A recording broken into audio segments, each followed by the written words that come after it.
Wow, wow, wow.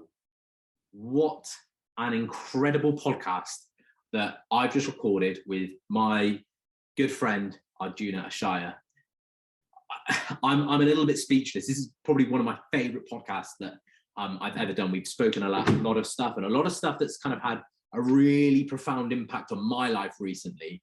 So buckle in, you're in for one hell of a journey. Arjuna is an Ishaya monk. He's also a mentor and a former kayaker. He's been on an incredible journey and he's got a lot of stuff to share. Arjuna is an absolute legend. So honestly, sit back, relax and watch because I think you're going to like this one.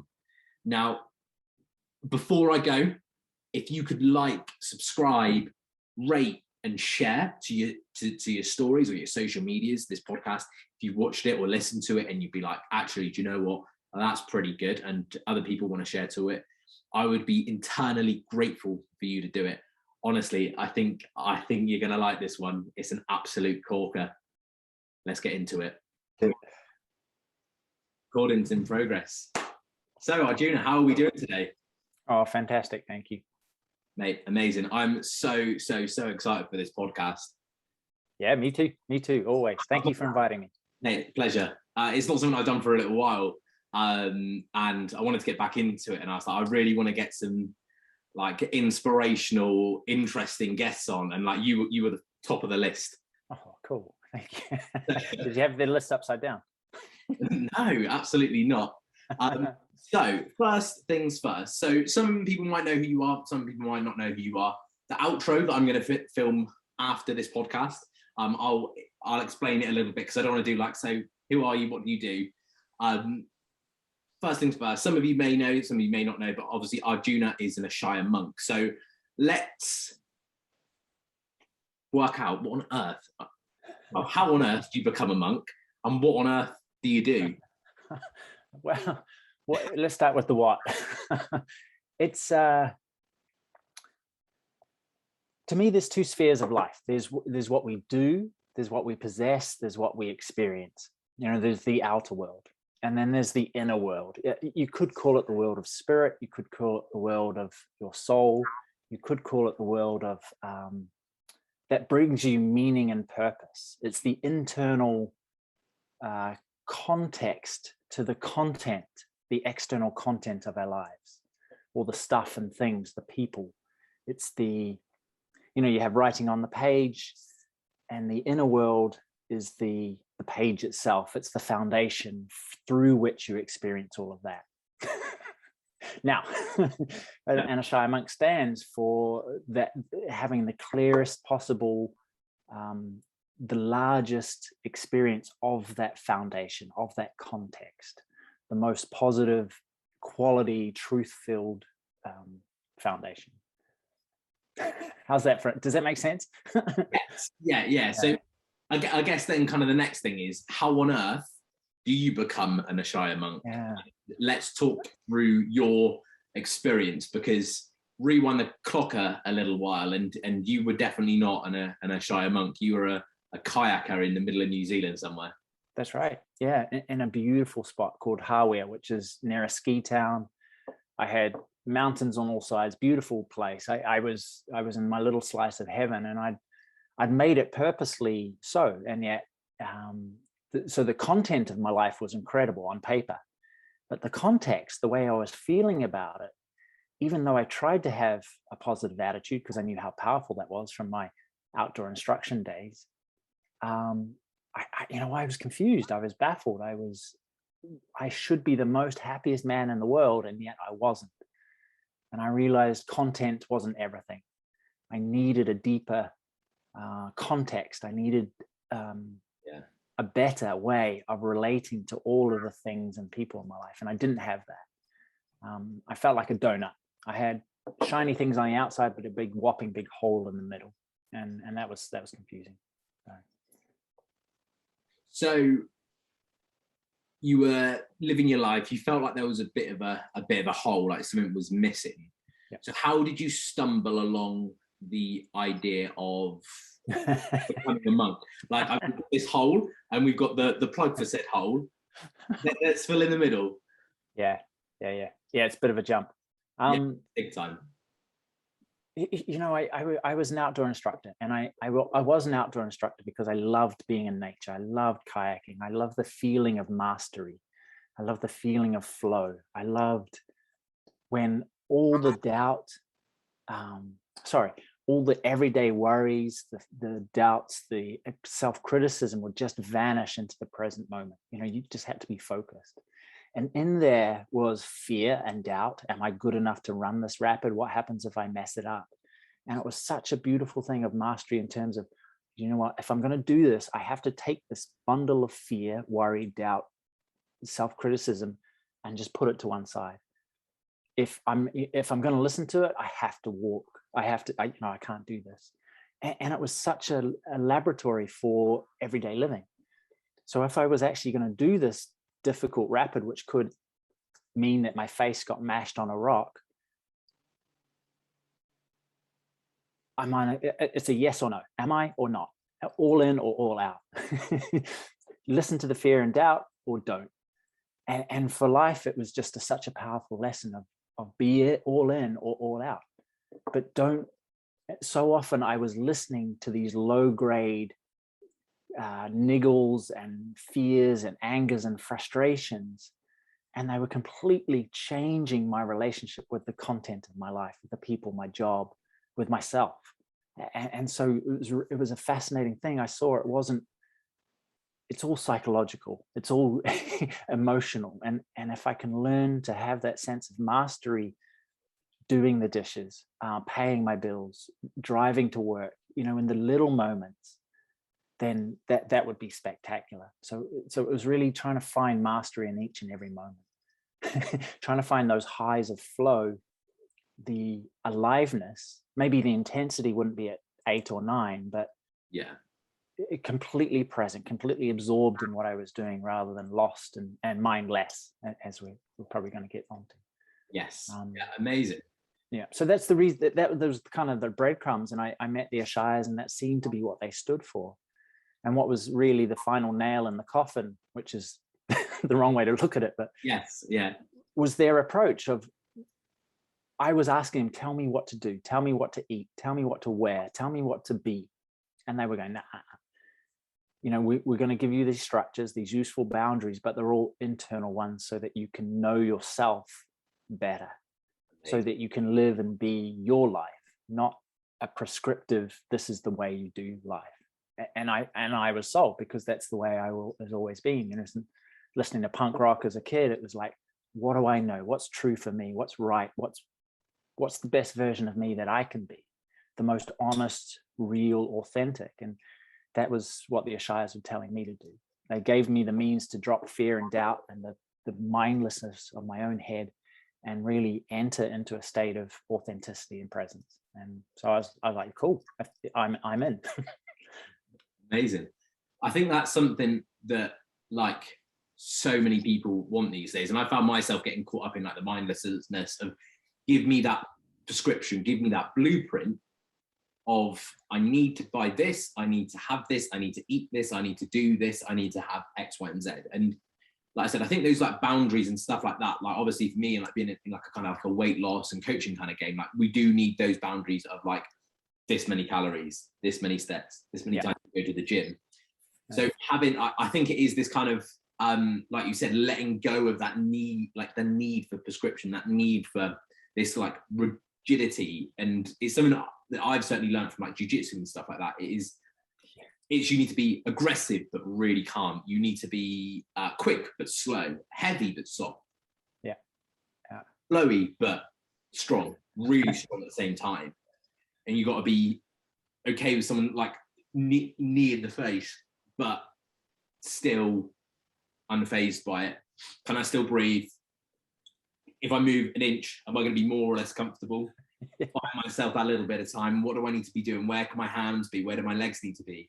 Like, that's something certainly that I learned from the kind of, like, jiu-jitsu side of it. But it's, I think, and I found myself saying a lot to people as well, like, we need to be organized, but we need to be incredibly, like, calm and flowy as well. Like I said, if you want to be fitting X, Y, and Z in around your current schedule and everything like that, it comes down to the planning, it comes down to rigidity, it comes down to discipline. But we also need to kind of have that flow to let go and get fully like immersed in that specific moment in time around your thing that you're doing, whether that's playing ultimate frisbee or playing like trains with your kids or whatever. Like, it's having that being able to do it. And like, that's something I've noticed in myself recently, is I've been able to be like, I could be high energy like this, but then I can also have like a real kind of like sincere conversation with someone. But then all of a sudden I can like flow in and be this like bundle of joy who go and lights up this little old lady's day who's serving me in the shop. Have a bit of a laugh with them, make a funny joke, these kind of things. Like, it is this kind of like flowy. And I think we get so, I can't remember who said it or what it was on, but this idea of like a white knuckle syndrome. We hold on so tight and your knuckles go white because you're so rigid and so firm with it. And all of a sudden things just stop working. You become so inauthentic because you're so attached to one small set of ideals that like you can't possibly be anything else because you're so in on one thing. And like I said, obviously you said you've got to be going all in on things, all in on life, but that's quite a vast thing to be all in on. Whereas like if you've got X, Y, and Z, like a couple of either little problems or situations, be so tight and white knuckle with it, I can imagine that's like, it's quite counterproductive for the lives we want to live. Oh, dude, you just sounded like a Chinese Taoist master just there. It's amazing. I'll take that. Put that up. You must take the soft with the hard. But you're so right. I think in terms of my life and looking at others, when I get into something, it's okay, show me the hard and fast rules. And it's very rigid. Okay, what are the rules about diet? And as you get into that, or the rules of jujitsu, the basics, boom, okay, I've got those. But I think you practice something, you integrate it so that you become flexible around the very few central pillars, as few central pillars as you can find. I think it's a great example of that. Obviously, you need to be a calorie deficit. You need to be moving and expending more energy than you're consuming. But apart from that, is the pillar. That is the crux of it. However you create that, in theory, will work. It's just finding the best option for yourself, whether that is, like I've said to people before, look, if you want to have McDonald's 3 times a day, and in theory, as long as it's under your calorie allowance, you will lose weight. It will be absolutely fine. Is it the best idea in the world? Probably not. But in terms of like quality, energy, and everything like that, it's not going to be great. Like I've had I've got into this habit of like going to like McDonald's drive-through to get like just like a Diet Coke. That was it. I found that was so counterproductive that you're kind of going to that place that, let's be honest, nobody's like, oh my God, McDonald's is the best restaurant in the world.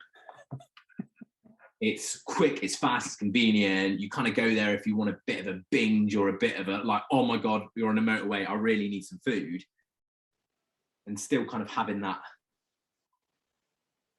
Does that make sense? Like we have that bad association, but then again, it's removing that. Like all of a sudden, I'm not doing that, and I don't feel that kind of like I'm not stigmatizing myself. Like I look back through my bank account and be like, McDonald's, even though it's minus 99p or whatever, like it's still that like I'm kind of contributing that. Like I'm associating myself with that kind of thing. It's not congruent to the person that I want to be. Yeah, exactly. And that's why I think the context, the person, which part of that is who do I want to be? How do I want to do the things I want to do is one of the most important things to sort out. But people, they want to sort out their diet, their exercise, their careers, their relationships, their hobbies first. And it's like, that's good. That's important. That's important to know what you love and what you want to do. But I think even more importantly is work out what kind of person do you want to be while you do that? What kind of standard do you want to hold yourself to? And that's something that I'm kind of getting people to do is like, and it's what I say I've been doing myself recently is, what would the person that I want to be in a year, 2 years, 3 years time be doing? And it's like, even around like the littlest things, like I had a bit of a hectic day a couple of weeks ago, and I was like, do I journal? And I'm like, well, I know that we're going to be out in the house. It's going to be a bit of a free and easy day. Like, there's no point in me being like, at 8 o'clock, I'm doing this. At 9 o'clock, I'm doing this. But I'm like, I still have to ask myself some powerful questions. I still want to ask my questions to be in that position that I want to be. I want to set an intention of how I want to feel, who I want to be for the people that I'm with that day. And I was like, actually, do you know what? I'm still going to do it. Yeah, okay. I didn't put any like, at this o'clock, I'm going to do this. At that o'clock, I'm going to do this. Like, it was like, okay, cool. Time-wise, we can be free and easy. But I still wanted to set that intention. And I'm like, that is what the best version of me in the future will be doing without fail. Yeah. And it takes practice, right? It takes those moments of, gee, I'm so busy, but I have to step back so I can remember who. It's stepping back and being like, okay, cool. And again, it's asking yourself the questions, steering your mind to where you want it to be, and being like, well, okay, so how do I want to feel today? Like, what is future me going to say about that? I buy this thing, I eat this thing, I drink this thing, I make this decision. How am I going to look back on it? Like, personally, the way, like, and again, it's not about having no regrets, because I think, like, regrets is just a lack of taking responsibility. Like, I'd be like, I regret sleeping with that person. I regret doing that thing, eating that thing. And I'm like, well, you know, I did it, so I've just got to take responsibility for it. You know, does that make sense? Like, that's one thing that I catch myself out on. Like, when people say like regrets, I'm instantly thinking, well, what are you not taking responsibility for? Oh, sure. That's a little bit off tangent, but let's keep it.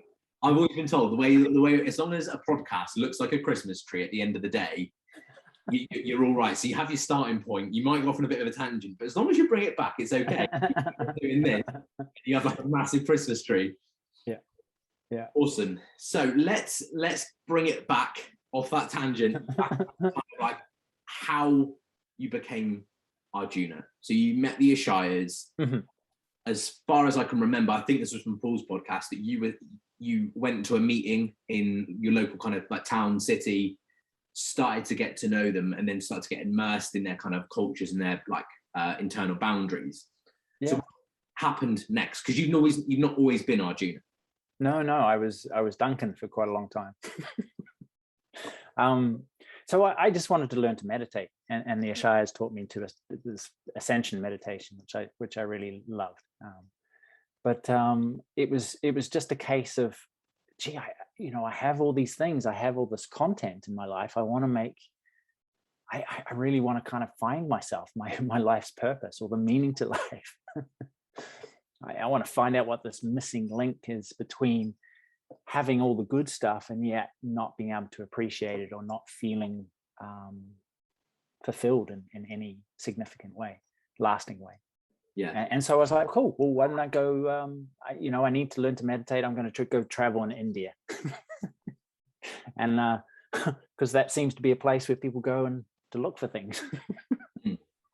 But I never made it to India. I went on an Ishaya retreat for 6 months, and thought, well, I'm really enjoying this meditation practice. I'll see how deep the tunnel goes. And so I spent 6 months on a mountain in Canada. And, that's one way of going all in on that kind of lifestyle, that meditation, like go and live on a mountain for 6 months. Yeah. And was that did you have any like contact with the external world, or were you completely secluded for those 6 months? Well, yeah, this was back in 2003. So we had a little bit of internet, but mostly phone calls. I would just basically call my family, let them know I was still alive and I hadn't joined a cult.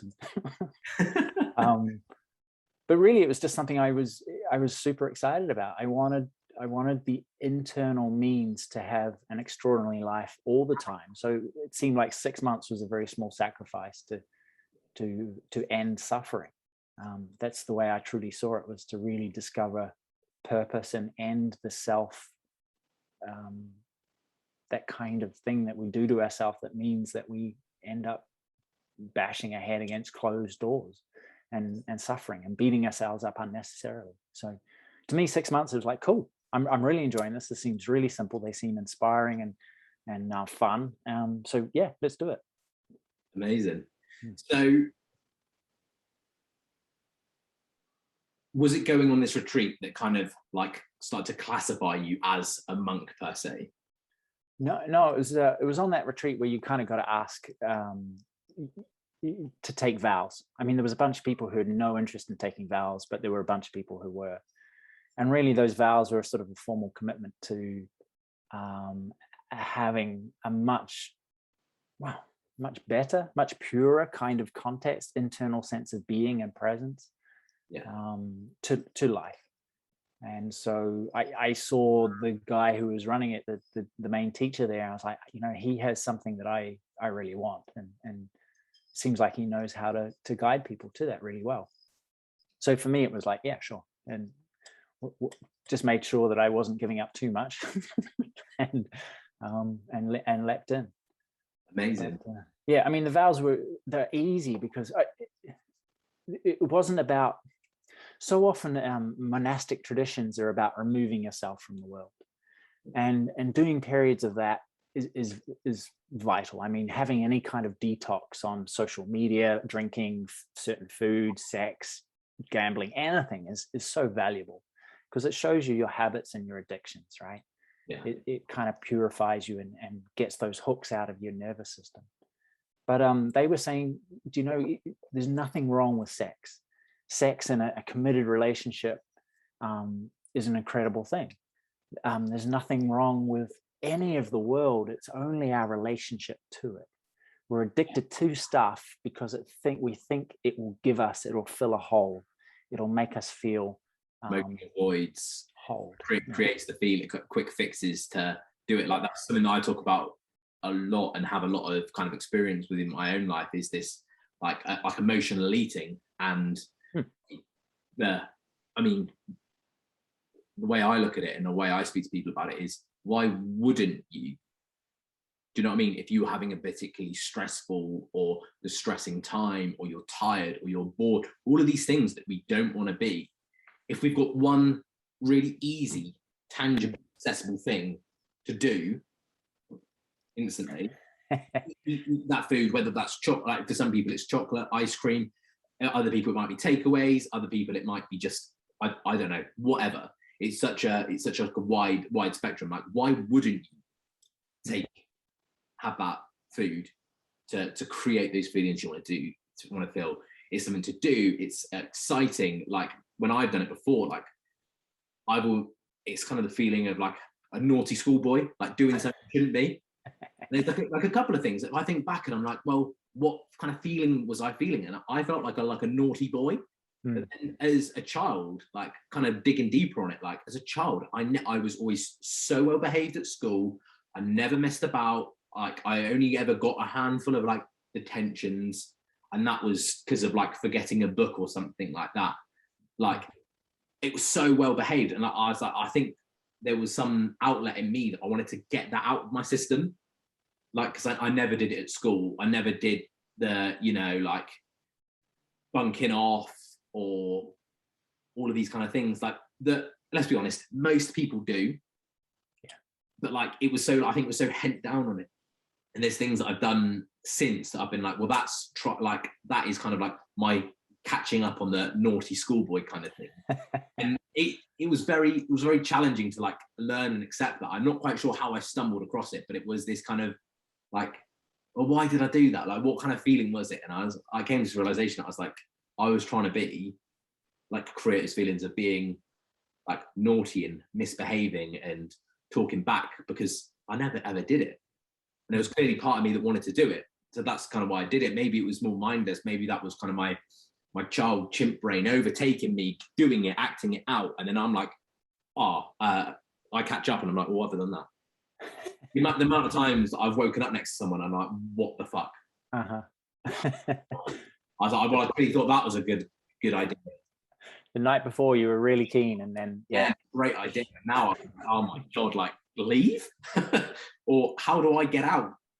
But yeah, like I said, that's a super interesting thing there. So I mean, I had a couple. I put out on Facebook a little message of like, if you could ask a monk one thing, what would you ask him? And we got some questionable responses. I tagged Arjuna in the actual post itself, and he we got some questions about custard. We got some. I'm like, what? It's a chap I work with, and I was like, I have no idea what you're going on about. Monks, I'm very, very confused about it. But the one that, well, there's two questions that stood out for me. One's a bit more of a jokey one, and then one's quite sincere. So, in like your temple or wherever you went to like worship in your time away in Canada and stuff like that, mm-hmm. is how many toilets were there? That's been like asked. The funniest thing about that is that because we're up a mountain, we were running on well water, okay. And the well collapsed, and so basically we had very little water. They had to bring in drinking water. There were portaloos, so there wasn't a lot of toilets actually. Can we put a number on that? Two between 40 people. Ooh, yeah, light bulb. Yeah, stinky too. Yeah, and I guess the kind of the other one, and it's such like an ominous question, and I don't think there's a right or wrong answer. I've had some interesting insights around it, like for myself recently. But what do you personally believe the meaning of life is? Much more sincere about toilets. Yeah, and it's such a good question. It's the question to find that for ourselves. I don't think there is. Again, the finger has to point back at your own heart and say, okay, given the circumstances of your life, given what you want, given what you want to do, given what you want to achieve, how are you going to relate to all of those things? And bringing it right back down to the building, despite the number of mountaintops you're climbing, is making the most of each and every footstep, each and every moment towards those things. To me, the meaning of life is finding satisfaction, even perfection of each and every present moment as you're moving forward to some goal. Now that goal may change, but the fact of A, being completely content, yet B, the feeling of moving forward, the feeling that you're doing something to make a difference in your life or someone else's life, I think is a crucial thing. Along with that, there's some part of it, the perfection of the present moment is only achieved when you can be serene and accept the knee in the face that you can't change. You know, the things that you can have no control over. It's learning to be accepting of those things and seeing clearly what you can't change. It's having the courage and again the clarity to see the things that you can change. Like, oh, if I move an inch, it lessens the pressure. And then I can reach around and so there's something in it too, in terms of doing nothing but changing your attitude to the situation, but also doing something even though you might not know the outcome of the situation. So it involves all these things, I think, and but truly at the bottom of it is remembering who you truly are. That we aren't our possessions, we aren't our jobs, we aren't our relationships, we aren't our health, we aren't our bodies, we aren't our minds even. We have thoughts, but we are not them. We have emotions, but we're not them. It's really bringing it back to the purest of contexts is who am I in the middle of all of this, and how can I remember to be that more? Because that's the one part of us that never goes anywhere, never changes. But from there, you'll certainly find sources of wisdom and insight and joy as you, from there, you'll see what brings you joy, brings you meaning, brings you purpose. But I think so many people are looking for a meaning in terms of, like we just said, what I do, who I hang out with, the kind of movies that I watch, all the stuff. And yet those are cool, but they're peripheral, they're content. So that's my stab at the meaning of life. What's yours? So for me, I had a very interesting insight, and there's a couple of things there that I would love to like kind of unbox a little bit more. But I the reason I kind of like warmed up to that sort of question, I'd always been like, well, we're never going to know, what's the point in even asking it? Like, let's just crack on. That was kind of my stance on it. But then I listened to a podcast the other day, and it was with Stephen Bartlett and Jimmy Carr. Yeah, I saw that. That was awesome. It was amazing. And one thing that Jimmy said, and I think I've said about people like, oh my God, listen to this podcast with Jimmy Carr, and they think it's just going to be this real crude, rude humor, like, I shagged your mum kind of like, because that's Jimmy's stand-up. That is the character that he plays on stage. Yeah. But when you actually sit down and have this like deep, meaningful conversation with him, and he's just released a book as well, which I'm gonna acquire it over the Christmas period. It's this enjoying the passage of time. Enjoying the passage of time. And like, I was kind of thinking, well, how could we add some like layers to it? Yeah. So, enjoying the passage of time. And I guess that's what you were saying about being present, and that kind of the whole kind of process. I think maybe that attaches a little bit of meaning to the external, the content, as you were saying, like the car, the whatever, the people. But again, I would kind of add in there, and it's something that's really like hit home with me recently. It has been this idea of like living and being within your values. And like, I've done a lot of work around like the values. I've been in like a seminar with Dr. John DeMartini, obviously like the values king. And like I said, I don't think I was necessarily quite ready to fully grasp it and understand it. As kind of time's gone on, like, it's made so much more sense. And I'm so in tune with like when I'm living wholly within my highest values, like whether that's kind of coaching, it's conversation. Like, I value talking a lot. That's why I love doing this sort of thing. And I'm like, I have to bring it back. And I'm like, well, let's make it as this sort of thing as meaningful, as purposeful, and as repurposable as possible. So like, a lot of this kind of stuff is going to be cut up and put on social media. Then it's going to also be the long form kind of content, which I want to do a little bit more of, because I feel like obviously in the social media space, especially for someone like myself, I have to be very snappy, very straight to the point, quite aggressive with the way I am. But I want these sort of things here to like, kind of like, this is like the VIP booth. This is where we really get to know each other. Like that, the kind of the dance floor is like the date. I want your hand to be raised, and then you come closer to me, and we really get to know each other. Because like, again, you don't always give the full picture on social media, so it's getting a little bit deeper in that. Again, back onto the kind of the values thing, Christmas tree and back in. It's understanding like, okay, cool, what makes me tick? Not for me, it's like this meaningful conversation and this like talking. I don't shut up. One thing I was like, I talk too much, but I'm like, well, what if that was just a part of who I am? Yeah.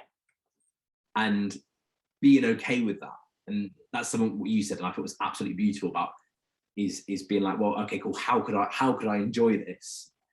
And like being okay with it. Like, there's some things that I haven't particularly wanted to do this year, that have been, I could have been like, that's really shit. And there's things I'm actually like, was and kind of a little bit embarrassed about, like ashamed that I had to do those kind of things. But I'm like, do you know what? Actually, I'm okay with it, because it was kind of what was required. Yeah, it's not in part of my highest values, but I'm like, how can I link it? So like, I've moved out of home. My like outgoings have gone through the roof as houses cost and everything like that.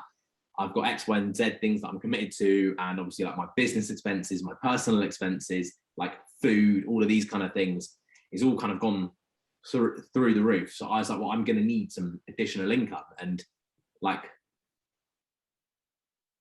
I was like, well, I'm going to have to get some additional work. So I've been working as like a porter at my local hospital. So say pushing wheelchairs and beds around and chatting up old ladies. But I'm like, well, how can I attach that to my values? So the two things that I've kind of, or three things I've kind of really worked in of like, well, this is what, well, four things really, is I value getting paid. Again, it's a bit of a shitty value, and it's something that I'm hoping I'd grow out of. I think that comes from a void. and it's something I'm working off with having enough, but we'll get onto that in a second. Just so you know, I value getting paid too, but it's not my highest value. Yeah, obviously we do, because otherwise you wouldn't work, would you? But and provide the value. Like the other is being active, steps, like get my steps in, moving things. Like there is something that I value about picking up a heavy mattress and lugging it a couple 100 meters. And having the other ones are obviously having a profound impact on people, positive, profound impact. So if I can make some little old lady who's just come into A&E giggle because she's fallen over or something like that, or some woman just having that profound positive impact and like letting that be, and the others obviously talking, I get to talk to people all day. Brilliant. I think that's the meaning of life, is you get to create it. And exactly. So I was like, well, I could just walk around and do nothing and just wait for my paycheck, or I could attach it to the things that I give the shit about the most. And it suddenly becomes a lot easier. And like you said, I don't know whether it's something that you've said, or that it's something I've basically kind of picked up on this year. It's like, I could be okay with this thing, or I could not be okay. And like, which one brings me the feelings that I want to feel? Which brings me more peace? Is it fighting this, I've had to do this thing, which initially was a bit frustrating, but I was like, I have to do it. Like I've got to do it. It's my responsibility. That this is a part of the thing. I was like, I've got to step up and make that happen. But on the other hand, I could just be okay with it, and I could make the most of it and enjoy that passage of time. The 8 hours here, the 8 hours there. Like I said, I could again get my white knuckles out, hold on. No, I don't want to do this. Get a fix, like start arguing or picking a fight with reality. Really holding on, really holding on, and or I could let go. And that doesn't mean that I've given up or bent over or rolled over. Not at all. Just meant that I'm okay with it. Or making the most of it, even not just okay with it. You're actively. I think so many process you've got to go with. I think it's that kind of like letting go. To make the most. I think that's kind of the little process you've got to go with, because initially it was just kind of like a bit like and that, like initially it was like that achievement of like learning. Now it's not like a learning thing. It has become so much like, okay, cool, well, let's change the focus a little bit. Like it's very flowy. Like I need to go and pick Doris up from this ward and take her to a eye appointment or whatever. Like it's being very flowy with it, and be like, oh, I love, you're right, having a bit of a banter, bit of a just being a bit of a cheeky chappy, like kind of that sort of thing, having that impact on them. It's all right, my love, someone will be back to pick you up when you finish, and going on like this. Like, so it's quite like, that's been a big kind of lesson that I've had to learn this year. But like I said, it kind of relates back to what we've been saying about the meaning of life, like making the most of like every present moment and enjoying the passage of time. And there's two things in it. I mean, let me get back to that word enjoyment. But Buddha once said, we create our realities through what we think about, through what we feel about. And you're actively creating from your value system a focus of attention, because here's a chance where I can serve people, chat with people, I can be physically fit. Or you could focus on the negativity, on the drudgery, on this is beneath me, on why is this happening to me, and it's such a powerful thing. We can, so often people let life define them, and it's almost the outside in, and boof, we're getting hammered by life. Or we can stop doing that and start to define life for ourselves, which is exactly what you're doing when you're focusing on what are the important things that I want from this. Okay, how can I create them in whatever content, whatever circumstances I have.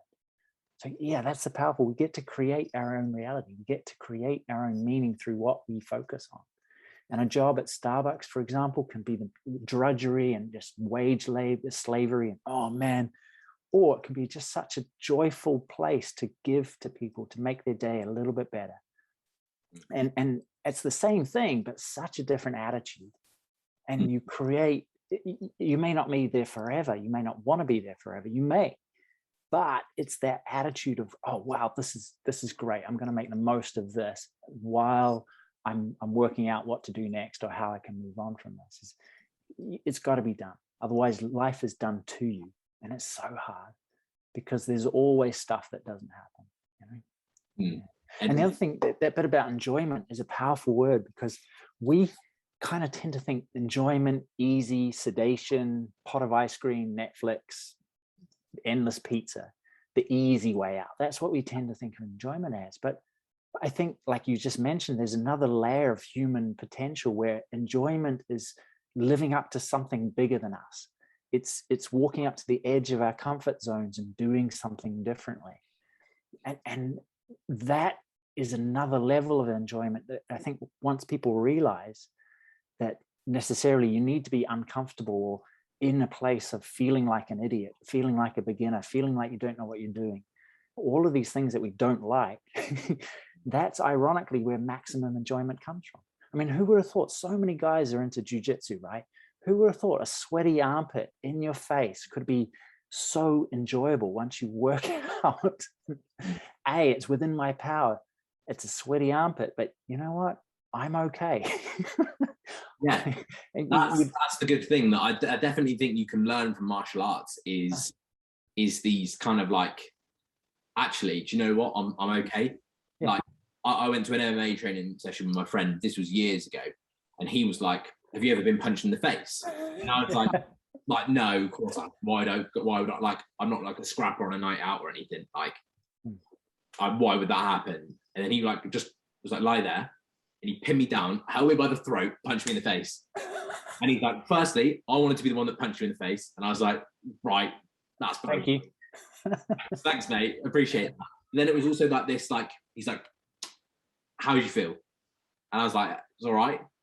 Like, it wasn't, I wouldn't be like, oh, do that to me every single minute, every single day. But I was like, it's not that bad. Yeah.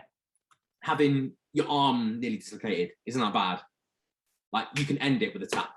But it's going through that discomfort. And like, you'll find like being in these uncomfortable positions, like all it takes is like one little movement, and then all of a sudden, like, it's easier. In the gym, however you're doing a movement, one little tweak.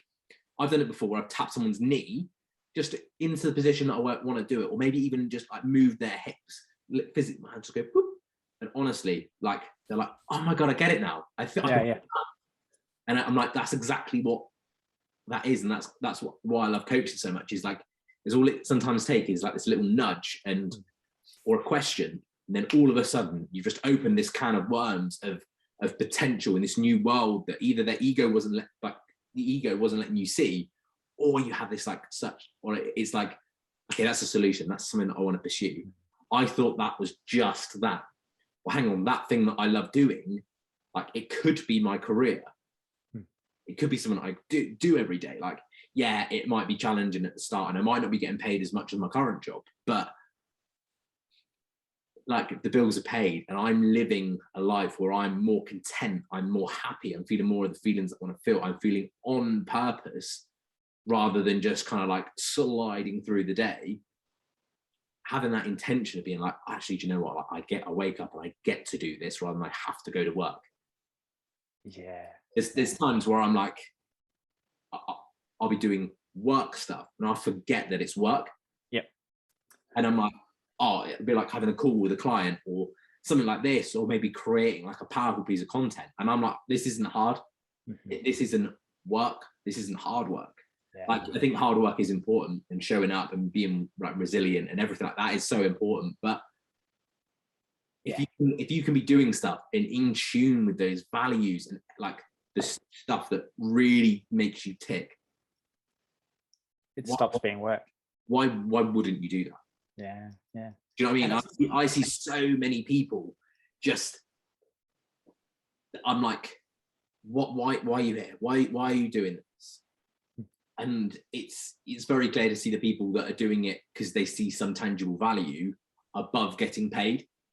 It's very work related and like this kind of work-life balance. But I think we'll kind of talk about that as we as we go through, because I want to get into that stuff like that. But that's a powerful question. Why am I doing this? Why am I doing this? Why am I here? Yeah. And Nietzsche, the German philosopher, said that if you have a why, you can deal with almost any how.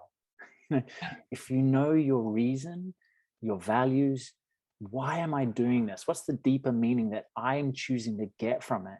You can deal with everything. And Viktor Frankl, and the guy in the Nazi concentration camps, the Man's Search for Meaning, he said the same thing. You get to decide why you're living. And the ones in the concentration camps, regardless if it was a wife or a child, or I'm going to get out there and be able to play piano again, if they had some sort of mission, some sort of goal to work towards, some sort of why, then they survived. The people that didn't have a why, they just shriveled up and died. And that's what I mean by making hard work enjoyable. When you have a why, it stops being hard work and starts being enjoyable, right? Just like exactly what you said. It stops feeling like an arduous thing, and yet becomes this exciting, growthful, yes, I'm in this. And the whole martial arts thing is such a good thing, because rigidity just creates tension, which creates pain. Flexibility, if you learn to relax, you can lean into everything, and everything becomes, you choose how you see everything. So yeah, there's so many good little metaphors in there. It's amazing. Yeah, and I don't think it's like specifically, like if we look hard enough, we can find that kind of that lesson, and it's not necessary. It's the why that's important. It's not the how. Like, again, bringing it back to dieting, like the why, the powerful reasons why. And in my blueprint sessions I do with my clients when they start with me, like, I don't actively go out my way to try and make people cry, but I want to get you emotional. I want to really start digging down. And I'm like, because pain and emotions are the things that are going to get you moving. I almost want to like remove this motivation, like the need for motivation, just because you have that leverage, you have that why, you fully understand it. And again, it involves asking some like serious deep questions of like, what do you want to experience more of? What do you want to experience less of? But who are you right now? That your current identity. And I've done it with a couple of people recently, and I've had people like, you can just see that we start saying things, and then there's just this, they're like, oh, because they've not, again, like I said, questions are steering you to where it is, and we're looking at this uncomfortable thing. And like I said, I'm not asking a nasty question or a hard question just to be a dickhead. I'm doing it for a reason, and because I care, and I'm like, this is what you need. This is what we need to conjure up within you, and to understand that identity, like, who are you? And again, like I said, I do like, I'll go in, but I'll always finish like, right, 3 positives, 3 things we like, but like understanding that and being like, wow, right, okay, cool. So this is kind of what it is. Like, we changed that perception. I think in this like a modern world, we're so down like this. And I've done it before. Like I've had this weird realization that I'd be like walking around, and then all of a sudden I just look up, and I'm like, I've never realized how tall these buildings are. Yeah. I never realized that. Oh, there's a flat above that shop. Looking up, and just an understanding and seeing so much more than like the specific mission. And like I said, I think that's very, for me, that's like a prime moment to know that I realize, like, okay, cool, I'm present now. Yeah. I'm like, oh wow, look at all of this stuff. Like a simple thing of like, wow, that like, I didn't realize how tall these buildings were. Even in like big cities, I'm like, oh, I'll look up and these buildings are really big. Or like looking at, like, maybe even if you're like up high up, like looking down, and I didn't realize that detail.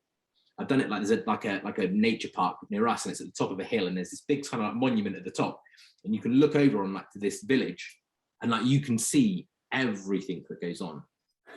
You're almost in like this kind of like godly position where you look over them, and you see all these cars go in, and then people in their garden, and like this, like a church, and all of these kind of like things, and you just see it. It's such a weird thing, and I love going and like watching, and it's that being present of just like enjoying the postman dropping off some letters. I even do that here, like out in front of my window. I've done it before, where you just get really present, and just I've watched the builders do something, and I've watched the postman deliver the letters. And again, that might sound like a bit weird and a bit pervy, like I'm looking out my window at people, but just watching and appreciating what they're doing, and like it's very in that thing. And especially if you've got some like a challenge and get like stuff that's going on, like it's good to have that kind of like snap out of it for a minute. It's on postman pack lit out of the window. Wonder what number 8's ordered. Wonder what number 10's ordered. Well, is he got that, or is he coming to me? What have I got? Oh, next door neighbor. Oh, they're the one with that Amazon delivery. Like it's just appreciating these little that little thing, watching the postman. And I know what you said, like doing the dishes. I wish that's something that I like. That's something I want to get, like use that as a present and be like, well, okay, cool. Like feel like I'm really like I'm getting that dirt off of that plate, or really scrubbing that bacon tray. Do you know what I mean? Like it's like I said, it's having that present and that understanding with it. And I think that's something that we get caught up in not doing. And a lot of conversations I've had with clients recently, and I don't know whether it's a time of year thing or if it's something that's just come more like prevalent, and I've kind of clicked onto it recently, is this, I'm like, I had a chat with the client the other day, and he had an issue at work and was stressing about it. And I'm like, mate, where are you? This is a conversation. Where are you? He's like, I'm stood here. I'm like, no, where are you? He's like, well, I'm stood here. Like, you really didn't get it. And I'm like, what are you thinking about? Like what we've been talking about. I was like, what we've been talking about. What might happen tomorrow? What you did last week? When's that? What is last week and now? And they're like, what are they? And I was like, is it the past and the future? And he's like, oh. And I was like, mate, you need to worry about what you're doing now. About what we're doing right here, right now. Yeah, all of these kind of things. Yeah, having that strategy and that goal. Okay, cool. Well, this could end up being a big argument, or it could be something so simple, like such a simple solution. Yeah. Like, oh, actually, do you know what? Listen to kind of what these people are saying, and having that kind of like, right, what's happening now? What's important now? Okay, yeah, that happened in the past. I can't change that, but I can write the future. And that comes with like the attitudes and the actions that we take, obviously within the current moment and the coming moments to get the result that we want. And like I said, that's quite, I think that's something that's really overused, but it's having that like tangibility, be like, okay, well, this is what I want. This is my why. And then how do I get to that solution? What's the best possible route as such? Like, am I gonna go on the motorway? Am I gonna go country lanes? Am I gonna take the ring road and then take an exit and go off into the city that way? Do you know what I mean? Like it's having that there. Like I think that's quite interesting. And we've gone off on a tangent. Quite nicely. I'm gonna reorder the way that like kind of I've got my bullet points here we want to cover, but I think that brings us into being present, but this idea of mindfulness and mindlessness. Yeah. And this is something that you really helped me with recently. I remember, I can tell you exactly what happened. So I was doing a finance course, which you took a module on. You did one of the video trainings, and I watched it on the train on the way to Cornwall, and I had my phone propped up. I was like, I had my coffee, and I think I had a Kit Kat as well. I can very like it's such a prevalent moment, like a magic moment for the year. I think I've actually written it down as like one of my 30 most prevalent moments of the last 90 days of like, well, that watching Arjuna's video, and like I said, I can take you straight there, and it's what you were saying about. Again, it was in the context of money, but it's so. I think what you were trying to get across as well is how like that can apply to so many different things. We were talking about being mindful with money and mindless with money. Like mindless with money, it's that quick spend to make you feel a little bit better. It's that £3 coffee on the way to work. It's that, oh, do you know what? Should we just get takeaway instead of cooking because can't be bothered? It's the lack of planning and strategy, but it's also being this. It's not being present, and what you really said. And this was when you said this specific. I was stood on the platform in Exeter Davids. I was getting a changing connection, so I had my AirPods in, and you said about when we're not mindful and present, we're instantly mindless. We're not thinking. That's when we do these things that we get frustrated about, these self-sabotaging, destructive behaviors that we do. And you were saying about like kind of like the Chimp paradox. Now, I've not read the Chimp paradox, but I get the gist of it.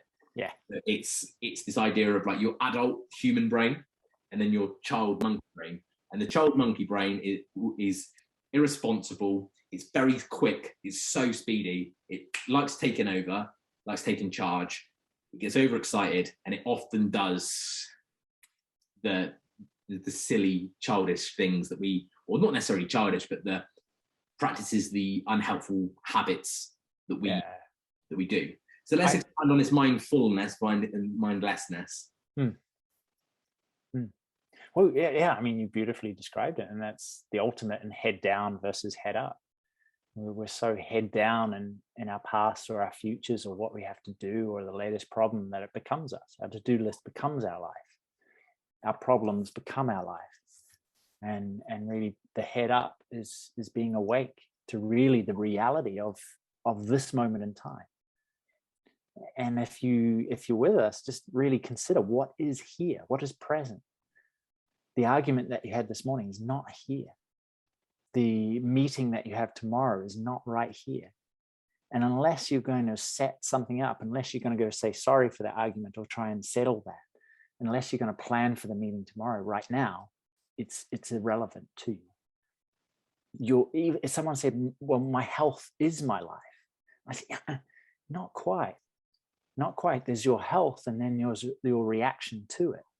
And you can constantly be focusing on your health so it fills up each and every moment where it doesn't need to. And that's the thing with rigidity. I've found the most pain has come from constantly focusing on the sore neck, constantly there. My shoulder's dodgy, my shoulder's dodgy. But when I relax, when I let it go, the pain goes. So when I get present, when I'm truly there, yeah, it's a thing. But when I niggle at it and focus on it, it gets worse. When I get present and alive to the greater context of my life, stick my head up, then the pain vanishes pretty much.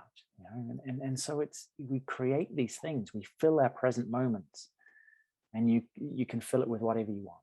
And you can be mindless and reactive and unconscious and asleep, a zombie essentially, or you can be awake and alive and really present to what's here.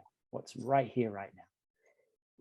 And it makes a big difference in life. And it's the reason why we do the things that we love to do, because we become immersed in the moment that we find ourselves in.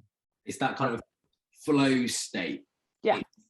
And you get so caught up in it, and time doesn't feel like time. Nope.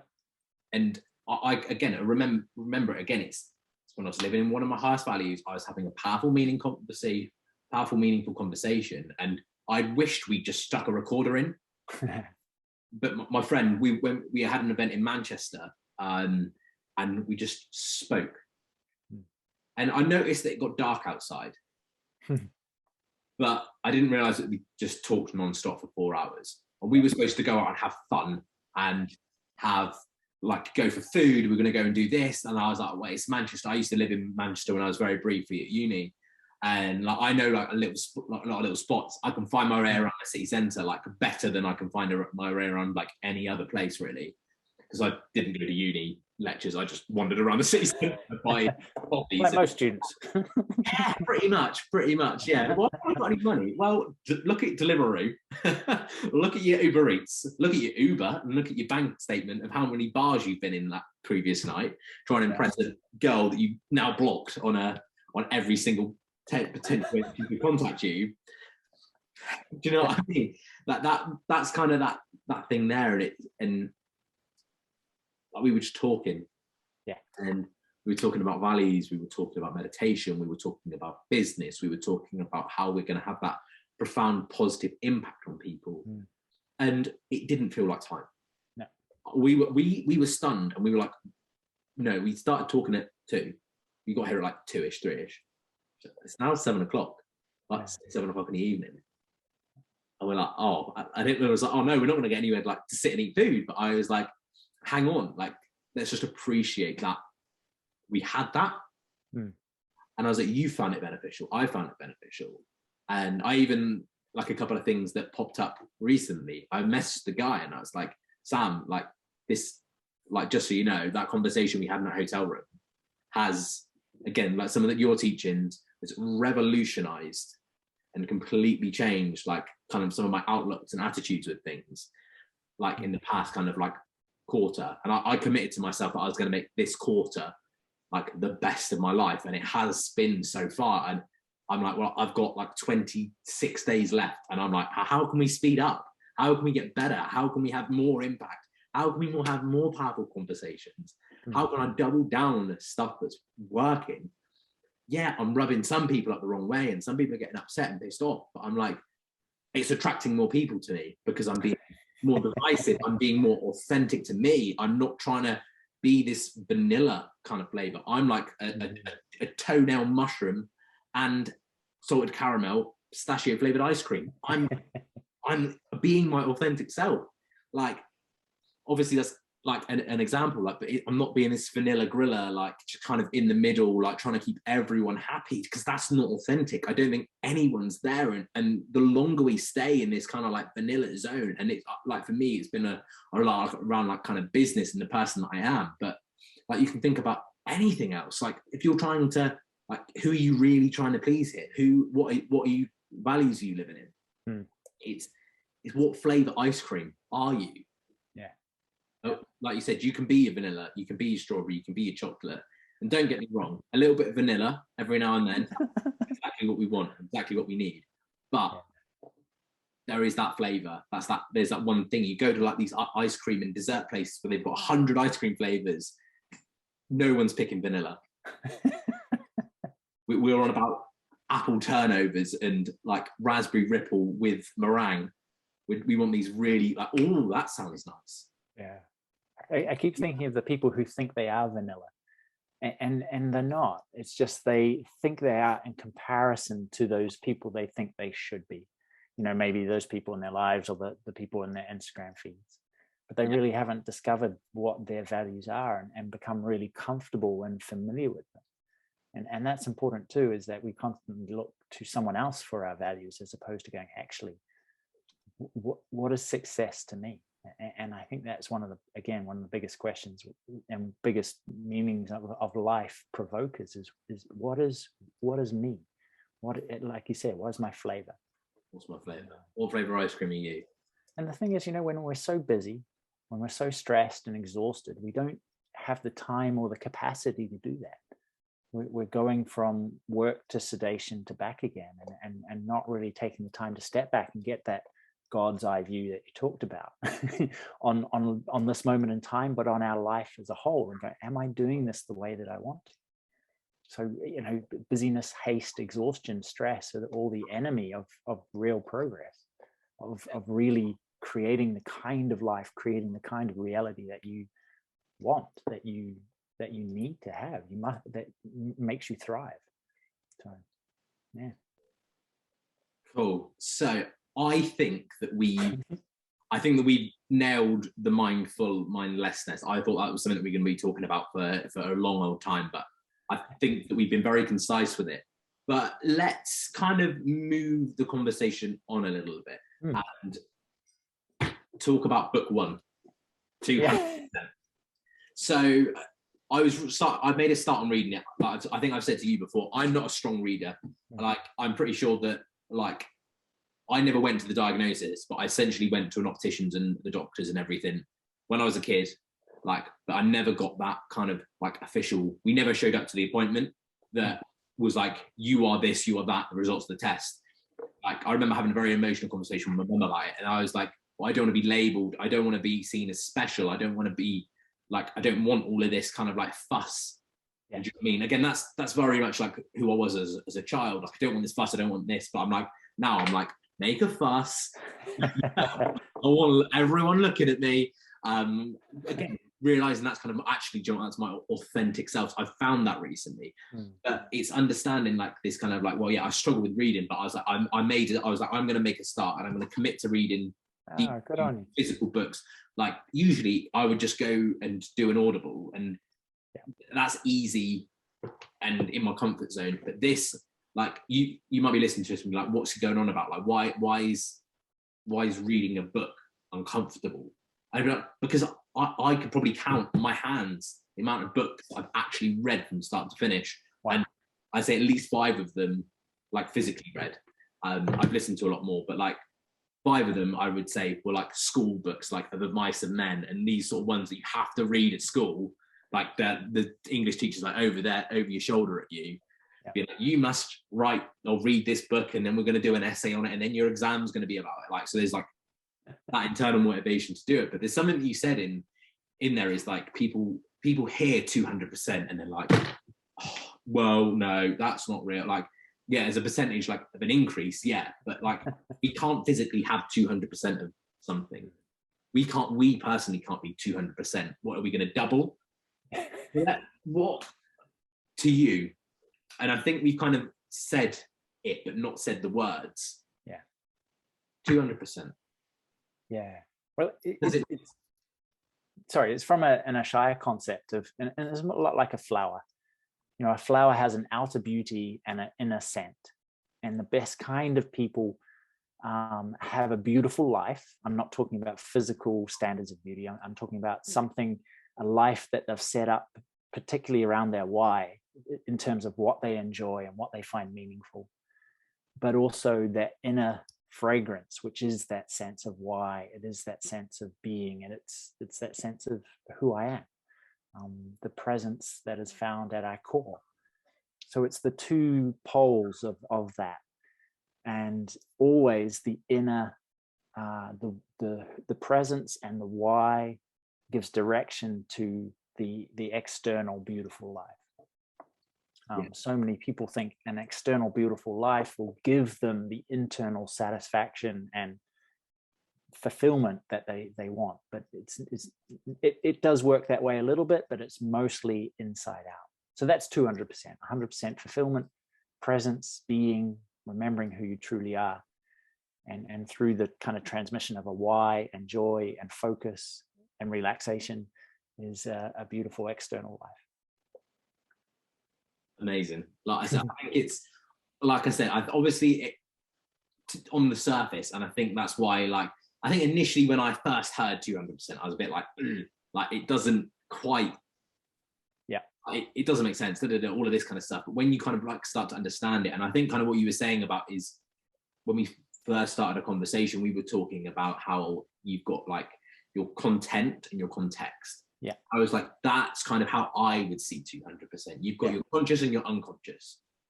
What's actually going on, and what's your thoughts and feelings, this outer world and inner world.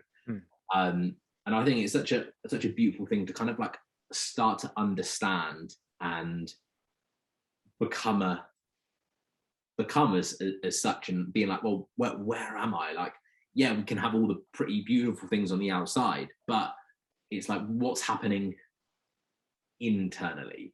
Yeah. And like, we've all kind of had that thing of the new X. Like me, it was like I had a new car. I got really excited about it, and then I was like, it's just a car. Mm-hmm. And yeah, like I said, I like cars. I'm a car-y person. I like my racing, and like, yeah, it's cool, and like, oh yeah, this I like this, and I like this, or that's a cool function. That's a cool function. But ultimately, it's there to serve a purpose. And the same with, like, like I said earlier, I've moved house. I've moved out of like the normal, like, I'm like, oh, I get my space. It's bigger and better. And like I said, but this is now, and I was like, at some point, I'm going to have a come down. At some point, we'll have a come down. So all of this kind of like moving house happened very, very quickly. And it just so happened that it would like fell on my birthday. So it was this extreme high. But I knew, well, what goes up must come down. Mm-hmm. And I was like, there is going to be a bump back down to reality. There is going to be a bump back down when I have to pay rent. There is going to be a bump back down when we get a bill for council tax. there is going to be a bump back down when X, Y, and Z happens. But it's being okay with it. And I was like, yeah, it's probably going to suck, but I'm like, well, how can I learn from it? How can I get better? How can I then, because there is going to be another time where we have this ridiculous high, like big momentous occasions of like getting a physical, tangible thing. But it's like, well, how can I work on my other 100%, my internal 100%, to kind of manage that big external change or that big external positive? How can I almost keep myself in like my heart of hearts of like, how do I want to approach it? And like I said, I mean, I don't think I dealt with it perfectly, but I was like, my progress there was, I knew I was going to come back down. And it's something actually I think Richard said as part of his course of like, well, this, like, just having the thing moving out, like, is not going to solve problems. Like I'm not going to be happy just because I've moved out. Like, it's not going to solve every single problem. Like, there has been it's just some things have transferred, but it's new challenges. And I'm like, okay, cool. Well, these challenges now are actually a little bit more inspiring. So it's that, like, right, I've actually got a responsibility to show up and get paid. I've got a responsibility to follow up with people and have that positive impact on them, that they're like, yeah, he's my guy. He's the guy that can change my life. He's the guy that's going to change my body, the thing that stressed me out for years. That thing that I've fallen short, he's got the solution to that. So it's my responsibility to do that. It's my responsibility to, again, be very, like, grown up, be like, well, actually, do you know what? I have got to make time for a shift at the hospital. Yep. So it's like that for me is like, well, that's more inspiring than an argument with my mum about leaving my clothes on the floor, or, right, you went home when you said you'd be home. Like, again, like I said, that's I get why that's a thing and why, like, say, that's important to them, but like at the time it's very frustrating. And it's like, oh, again, it's that kind of, you change. Like, again, I've been forced to grow up, and I would say this is the year that I've gone from a bit of a boy, like a boy, to a man. Like, I feel so much more grown up, and like, I wanted all this exciting stuff to happen this year, like money and all of this cool external stuff. But I'm not, I feel like obviously adds like unnecessary tension. But I feel like I got like slapped up a little bit. Like, I got some real reality checks of some hard stuff that come my way, and like, I realised that I'm not doing enough. This isn't working. Like, I've got to make these uncomfortable decisions. I've got to do these things I don't really want to do, just to make something work. Yeah, that's what I've found. And like, I feel like I'm going backwards, or that I've now created this problem. I've dealt with it in this way that I know doesn't work, and it's having that kind of like being like, well, actually, do you know what? It's time to solve these problems. It's time to start working. It's time to look at that kind of internal, what's actually going on, what's not working. How can each like reflect and help the other, if that makes sense. Oh yeah, it's all part of true mindfulness. Yeah, and I think that's the thing, is I've accidentally become a bit of a hippie. Well, that's the funny thing, you know, when people think spirituality is the opposite of ambition. It's almost like a kind of a la la land of sedation and wishful thinking, and a higher power will solve my problem for me, and they know, so it's okay. Yeah, but true spirituality, it gives you the tools to be, as I said, serene and accepting and grateful and appreciative. It gives you that skill set, but it also shakes your tree. The mindfulness shows you where you're compromising, where you're saying, this is important to me, this is my why, and yet I'm not living it, and it's creating problems, and I'm just kind of pushing them away. I'm getting into the ice cream or the beer or whatever, or the online porn. I'm just kind of pushing it away, but it shows you them in such clarity. It makes you so mindful and sensitive to your state of being that you can't avoid it. I mean, there's two things. You can run or fight it, or you kind of finally front up to go, okay, like you just said. And that's true spirituality. Is that kind of not a disengagement with reality, but a complete, absolute engagement with reality as it is, not as you think it should be, which is the critical thing. And that's the thing that creates problems. This should not be happening to me. The fact is, it is. What are you going to do about it? What are you going to do about it? I shouldn't do that. I should do this. I shouldn't do. And it's something that I had a long conversation with Paul on when he was on the podcast. We spoke about a lot, and it's kind of something that he just threw at me, and I'm like, oh, right, okay, cool, we'll go with that. And it was this idea of like, I should do this, I shouldn't do that. The false obligation. Once we start saying shoulds, I'm like, this is not ending well for anyone. You should be doing this. You should do that. And I hear a lot, and like, when it comes to like work-life balance, and like the people that I work with, they're like, I should do this. This is the expectation. But I'm like, what does that expectation do to you? Yeah. Is it in your contract? Do you know what I mean? Like, and again, it's having these boundaries, and certainly for people my age, and it's something that I've said to a couple of people recently. It's like my generation. I don't know how different it is for like older people or maybe younger people. I'd imagine it's probably worse for younger people than me. Is this idea of like we just have awful boundaries. We're really bad at boundaries, and this is okay. This isn't okay. Like, you can do this. This is what is allowed. This is what I'm personally okay with.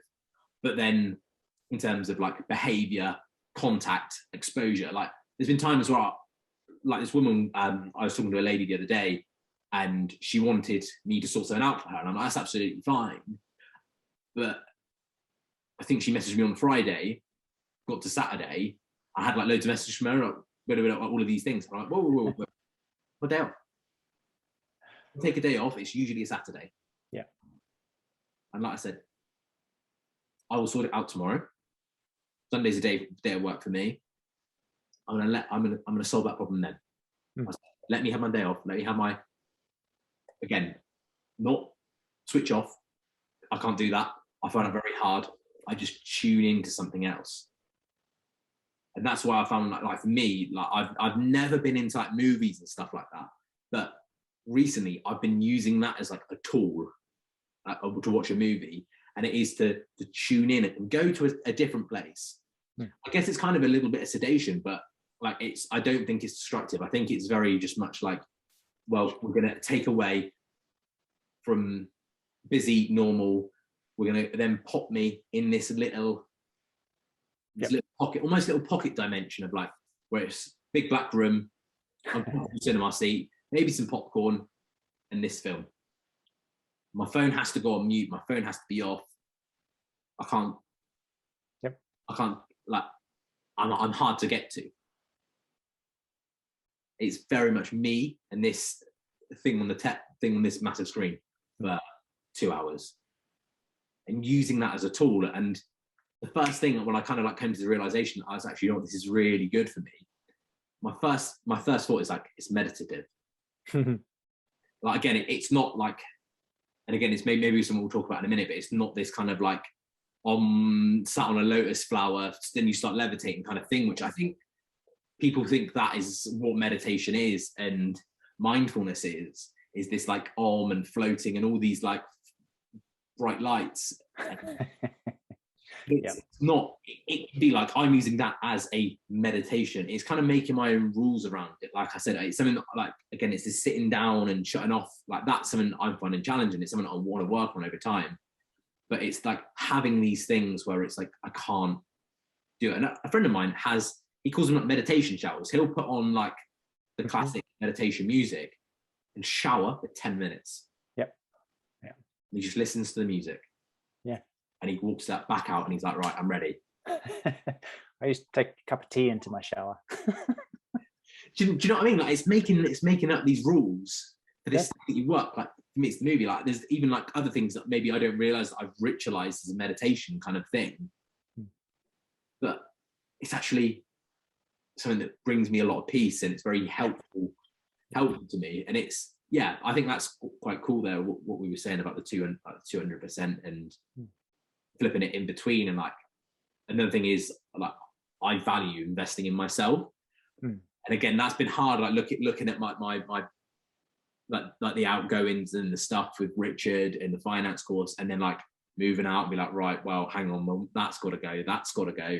Like, I don't need that. I'm not making the most of that, and like making these kind of hard decisions to be like, well, okay, do you know what? I am okay. Like I don't need that. And No, it's not even a knee in the face, right? It's my Skyscope subscription. Yeah, I don't need that. Little things like my group band and Audible. Like I said, I've got so many books on Audible I haven't listened to.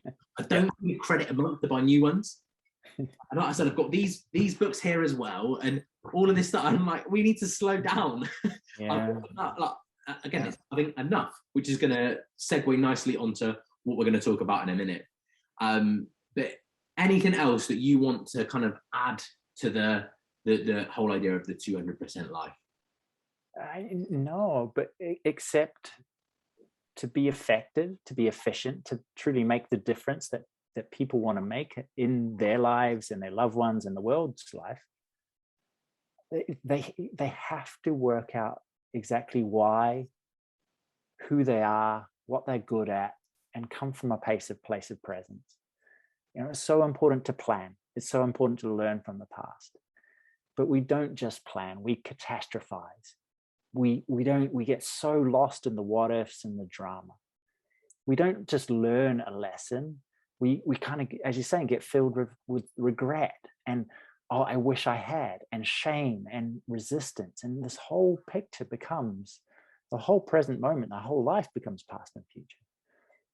So that's what I mean by an internal thing, is how important the context to everything that we do and everything that we want to do is. Right? We get to define that. That's our sovereignty, and it's so important that people realize it's a practice. And whether it's a formal meditation practice to get clear on that, or whether it's making meditative moments, like going for a walk in nature, like sitting having a cup of tea without your phone, talking to people without your phone. There's a common theme here.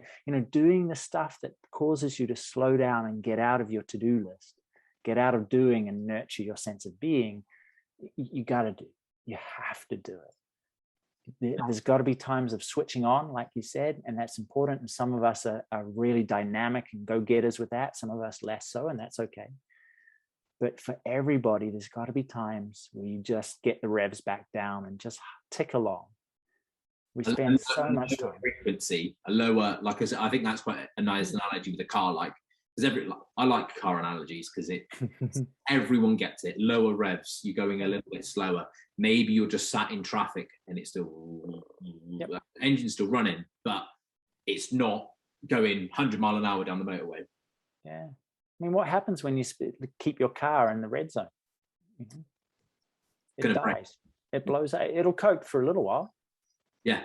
But it's the beauty is when you're driving a car is the sudden rush of revs and then the cut down. Do you know it's the contrast? And it's the same with our life. We think life needs to be steady, steady, steady. But it's never the case. It's a sine wave of ups and downs. Like you were saying with life itself, it's change. And our relationship to life needs to be one of go and stop. But we think it's all about go. And there's so many memes about go, go, go, go, go, go. And there's nothing wrong with hard work. We can make it extremely enjoyable.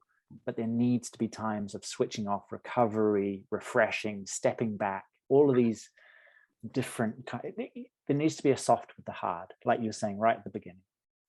And people don't appreciate that. Yeah. One thing that, before we move on to this chasing more but having enough, is what one question would you encourage a listener or a watcher of this podcast to ask themselves to make a start with this idea of the 200% life, to start to making that differentiation between internal, external, and kind of being like, not to trigger change, but something to ponder, a question to think about? What one question would you highlight for someone? I think it'd be, where am I losing myself? Ooh. Where am I losing my sense of self? Yeah. And in those moments, having the consciousness or the mindfulness to step back and go, oh, hang on, I'm getting far too wrapped up in this. And maybe that's wrapped up in someone else's problems. Maybe it's wrapped up in a future what if. Maybe it's being wrapped up in a past. Where am I losing myself? Maybe it's in my to-do list. I'm so consumed with my to-do list, I've become it. There's nothing else. Where am I losing the context? That's what I mean. I think if you start there, that's a very useful indicator of when I'm in the red, when I'm losing, when I'm going to start suffering. Amazing. You're getting me thinking now. We need to step past, bringing it back. So, book number 2, and this is kind of finding enough. Like, it's one of the reasons that I had to feel that I had to pursue the getting that additional work. It wasn't something I had a lot of resistance to initially, but it was because I was in scarcity mode at the time, and I was relying on like other people. And when we have these like conversations and these sales meetings, and people who you have that conversation with them, be like, okay, cool. So when would you like to get started? Aired, blocked. Here are the details, blocked. Like it happens. Yeah. But I was in such scarcity mode. I took that so personally. And there was one particular incident that happened earlier in the year, and my response, the way that I would say that I dealt with it, was having a paddy, like a child. I stormed out the house, huffing and puffing, nearly blew it down. I was huffing and puffing that much.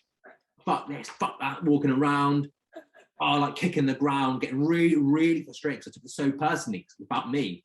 Again, I was white knuckling. I was so caught up on that thing of like more all of the time. And I don't think there's anything wrong with wanting more, which is a kind of, like I said, I've not made a start on this book yet, because you recommended do 200, then do enough and more. And it was causing me so much like anguish. And even people, like, I had conversations with people being like, oh yeah, I had to do this thing. And they're like, do you know what? It's actually probably the perfect thing for you to do. It's about that scarcity mindset of there's not enough. I'm struggling. Counting the pennies, overdrafts, things like that, which is, it's not a pleasant place to be. But let's kind of start expanding on this idea of enough. What is enough? The fact is, every single one of us, no matter our thoughts and feelings on the matter, we all are enough. That does not mean that we can't become better. But right here, right now, we won the lottery. Yeah. Of the millions and billions of sperm that reach the single egg, the chances of the one hitting the egg and becoming us, the disasters that did and could have happened to end all of it, somehow we made it through. We made it through the genesis of us. We made it through a life, and here we are. And we don't appreciate that we are, that fact of our aliveness is more than enough, more than a better context or foundation to live life from, to do things from. But we miss that totally. We miss the fact of actually how lucky we are simply to be able to breathe. Well, first of all, to be alive, and then from that, have a heart that works, to have lungs that breathe, to have legs if we have the blessing of having legs, to have ears and eyes if we have that blessing. That is an incredible state just to be a human. And we just don't. You put that as a percentage or a chance or a fraction or whatever. Woo. And we're going to run it like there's probably not enough numbers in the world to quantify that chance, because it was your parents meeting at that specific moment in time, and them having sex at the right time, and then that's one sperm hitting that one egg, and then the 2 sets of grandparents doing it, then the 4 sets of great grandparents, and so on and so on and so on and so on and so on and so on until the start of time. Yeah. So it could easily say you are meant to be. exactly. And you could, that's the way you could define it for yourself, you know. And it's essentially, when people have a problem, they feel like, I am not enough. And really they're sort of saying, I would like to do things differently. And that's important.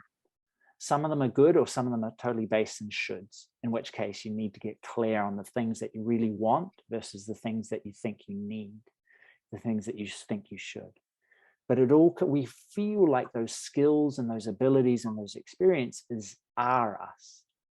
And that's not the case. That's the separation you need to make, is realizing that you as a being have the skills, the experience, the abilities to follow through with your authentic why. It's just that you are your own worst enemy and think that you, as I said, are not good enough. You're constantly chasing good, and you already are good. You will become better, but as a foundation, you are enough. You have enough. And we don't appreciate that at all. Then that's kind of where we look at the practice of gratitude and trying and saying thank you. I had a conversation with someone yesterday about this, and I can't remember who said it, but if you can't genuinely say thank you for everything in your life, you're not looking at it hard enough. You're not analyzing it, but you're not unpacking it. There's a lot. We've all had real negative downer experiences in our life, challenges, people do things, they've said some things, experiences that didn't work out. Maybe there's something out of your control happened and everything like that. But if we can't say thank you for it, I think that's that's a big thing of the not having enough. But it's also not unpacking it and being thankful for that the person being the person that's made you. Yeah. Like I said, I think everyone's had some sort of struggle with their mental health. Again, myself, I was never absolutely critical, but there was a lot of low moods. There was a lot of worry. There was a lot of other things that were going on. And that's why I'm so passionate and I value so highly of helping other people get out of these low states into being even better versions of themselves and having the internal and the external that they want, and working on that internal to then project externally. Yep. Does that make sense? So working on yourself, again, it might come over the external kind of thing. So say with weight loss and stuff like that, for example, that then reflects internally, which will then will bounce straight back out as an external of confidence, of an aura and an energy that you put off into the world. And then what then that confidence not allows you to do, but means you're more likely to do. You're more likely to go and ask that guy or that girl's number. You're more likely to be yeah, I'll do that. Or I'm more likely to go for that job or promotion, or follow that person up to close that deal. Do you know what I mean? It's what can then one seemingly, again, it's a painful problem, it's a big problem, but what could it impact and what could it open up?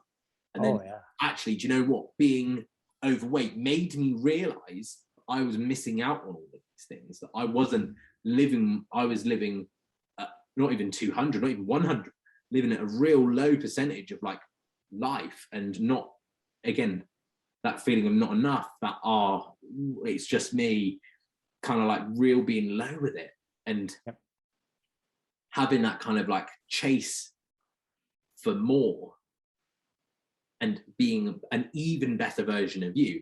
Like I said, if you're already enough, that's fine. But what if you were an even better version of enough? But always enough.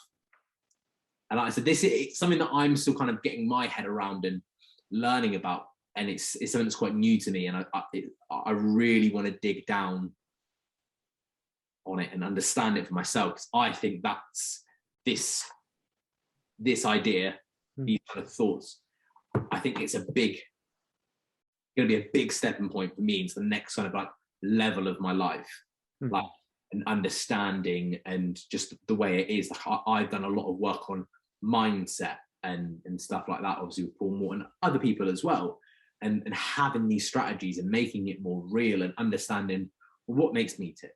Well, that isn't filling my cup up, and making the harder decisions of being like, well, I could do that or I could not do that, and living more authentically, I think, is kind of the thing, and understanding like the attitudes around things and how to approach things better. Does that make sense? I think I'm going off on a tangent.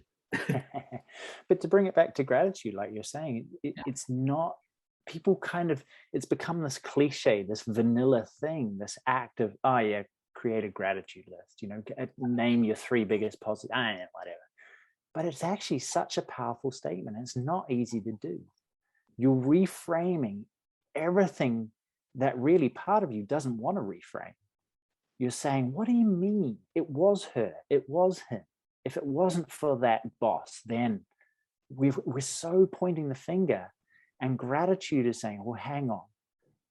This is the deck of cards that I've been given. How do I want to play them? Hey, let's start with the gratitude that in fact I get to play. And if you can't be grateful, roll it back to just pure acceptance. Stop resisting, fighting, running from the fact that it is happening or it has happened.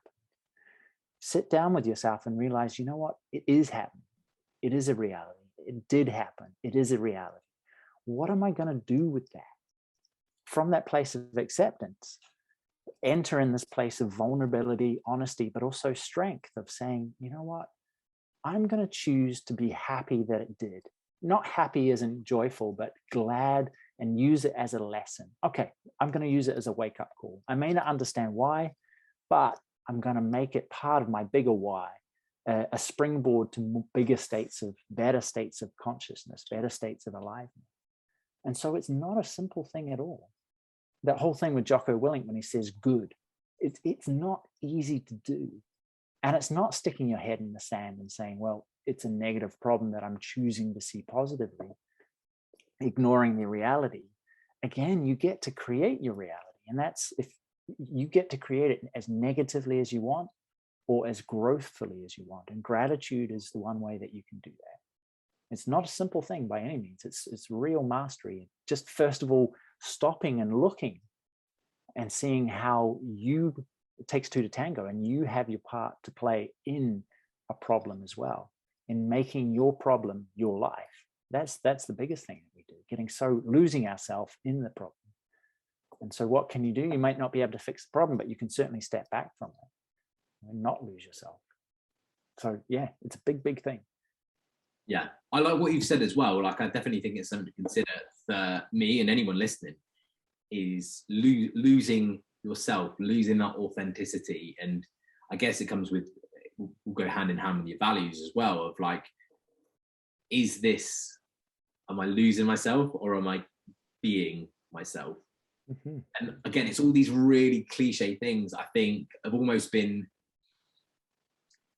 ruined by the big shouty American men and dude and all of this kind of stuff. And I'm like, the message is the thing that we want. It's this delivery and the external perception that we have, and like spirituality. Like, I think people, and I certainly used to think it was religion, and it was about Jesus, and it was about all of these kind of things. Like, that's something that, like, I'm not a religious person, but I think I'm starting on this real spiritual journey of like understanding stuff. And I had a conversation with one of my clients who's she's Muslim, and we were talking about things, and I was like, we were talking about spirituality, and she said she wants to become like a better Muslim and implement more Islam into her life. And I'm like, okay, like, what do you mean? And like, we didn't really talk about what we needed to talk about at all, like a conversation thing, but we had this meaningful thing. And there's something that she said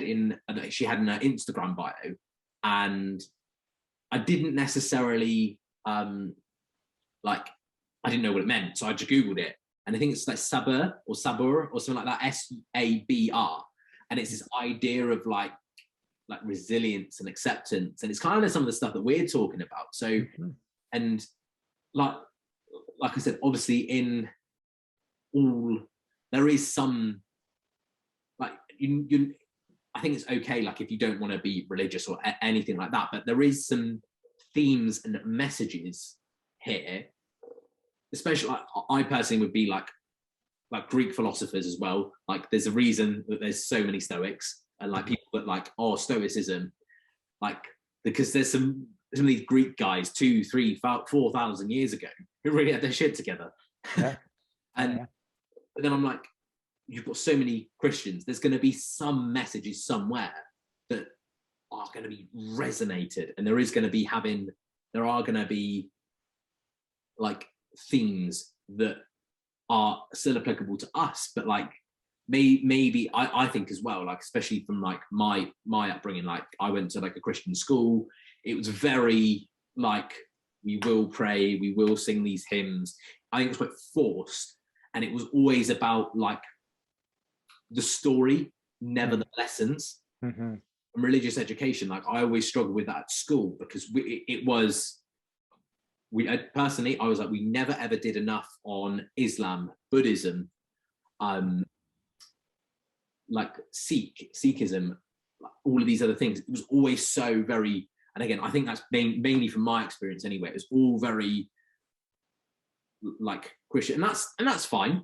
Like I said, it is, because then it's allowed, like, I can be thankful for that, because it's made me realize down the line, actually, you know, there's so much more to it, and there is themes and stories and metaphors in all of these things that are actually really valuable to us. And like I said, I always had that big, like, not necessarily to religion, but like it being pushed upon people and stuff like that. And I was like, no. I always really had this kind of big thing. And it's kind of recently, it's like understanding that. And I'm like, well, there are a lot of Christians, there are a lot of Muslims, there are a lot of Buddhists, there are a lot of Hindus. And obviously there's other religions, other cultures that are going to have slightly different kind of ways of doing things and everything like that. But I'm like, there's a lot of people.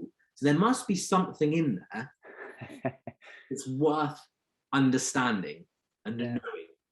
Oh, yeah, they're not all going to be sheep. Exactly. Like, it's not the big man in the sky that I think people want, which I kind of, the way that I've seen religion in the past has been like, oh, it's just like, get on your hands and knees for the big man in the sky. But it's so much more than that. I like what you said about those kind of like internal boundaries and like attitudes that you have, and how then that can then reflect outwardly into life. And like, obviously anything is within reason, is absolutely fine, as long as it's bringing you that kind of like peace and feeling. And like I said, that's kind of something that I've come to a realization quite recently of, like, actually, do you know what, like there is something in it. Like, I get why people are religious, and I'm like, well, I personally, for me, like, I don't feel that I need that kind of big man in the sky sort of thing, or like symbols for X, Y, and Z. But I'm like, there is certainly something in all of these kind of things that, not necessarily, like, I'm sure it will come with time, but like there's some lessons, there is some principles, like Sabur, and there's some things like you said, that I'm like, I like that kind of way of thinking it. Like, ultimately, there's a lot of ways that we end up at the same destination. Oh, yeah.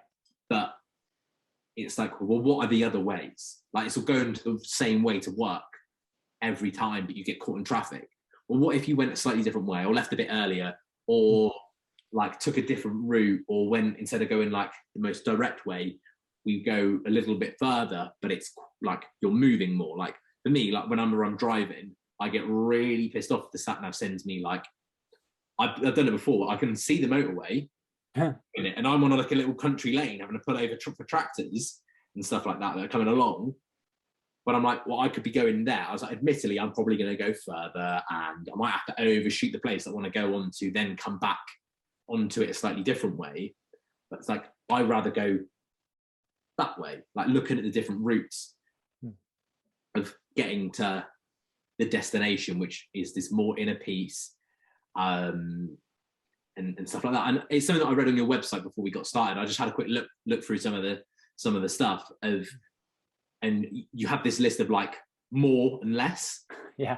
But I think it's on your like mentorship page. And I was looking at it and I was like, you're like more confidence and like less doubt, less worry, less stress, less anxiety, and just kind of the way that you it was laid out. Like, and I've seen other people do it, and I think I've subconsciously put it in some of my marketing as well, of like this kind of like less of this problem, more of this solution, this feeling, this thing that we want, tangible thing.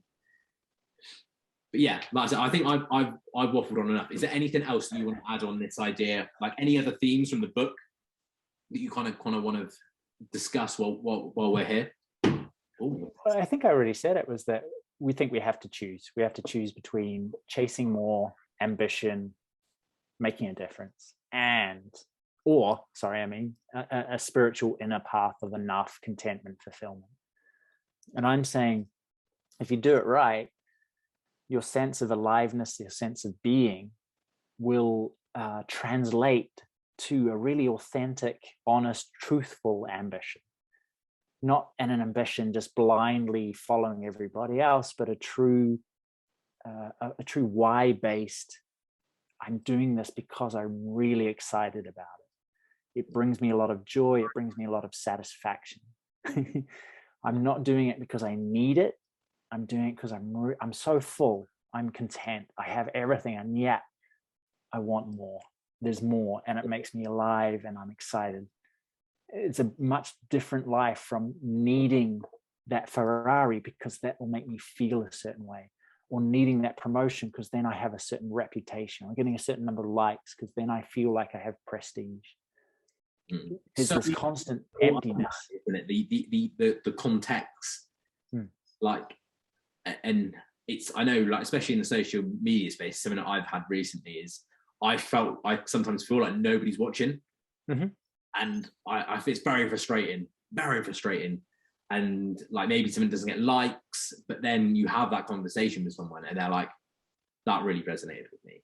Just because they've not hit a button doesn't mean that it's not worked or brought them in a business context, brings them closer towards you and warms them up to like kind of your way of doing things.